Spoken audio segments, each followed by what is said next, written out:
66व्या ये महाराष्ट्र दिनाच्या आजच्या कार्यक्रमाच्या निमित्तानं या ठिकाणी शाहू स्टेडियमवरती कोल्हापूर जिल्ह्यामध्ये अत्यंत चांगल्या पद्धतीने उत्साहात हा कार्यक्रम पार पडला।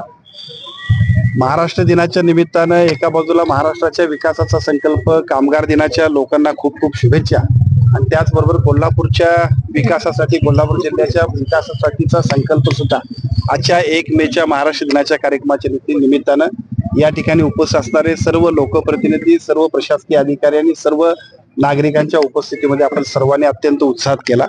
मनापासून आजच्या 1 मेच्या महाराष्ट्र दिनाच्या सर्व महाराष्ट्रातील नागरिकांना शुभेच्छा। कामगार दिनाच्या सुद्धा कामगार क्षेत्रातल्या सर्व कामगारांना मनापासून शुभेच्छा। काल देशाच्या पंतप्रधानांनी जाती जनगणनाची घोषणा केलेली आहे, कसं बघताय काय सांगता? पंतप्रधानांनी घोषणा केलेली आहे, त्याच्यामध्ये अनेक वर्षे या संदर्भातली सातत्यानं मागणी होत होती। त्यामुळे साहजिकच या सगळ्या गोष्टींच्यातून अजून चांगल्या पद्धतीने या देशाच्या विकासाला प्राधान्य देण्याच्या दृष्टिकोनातून, गतिमान करण्याच्या दृष्टिकोनातून निश्चित त्याचा उपयोग होईल। खर तर या घोषणेनंतर या संदर्भात राजकारण सुरू झाल्याचं पाहायला मिळतंय।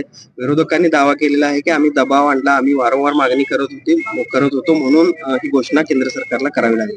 बिहारच्या निवडणुकीच्या पार्श्वभूमीवर प्रत्येक गोष्टींमध्ये राजकारण करणं याच्यापेक्षा सुद्धा या निमित्तानं अधिक चांगल्या पद्धतीनं या देशातल्या एकूणच नागरिकांना अधिक गतिमान प्रगतीकडे घेऊन जाणं अत्यंत महत्वाचं आहे आणि त्यासाठी जो काही निर्णय घेतलाय तो अतिशय महत्वाचा आहे।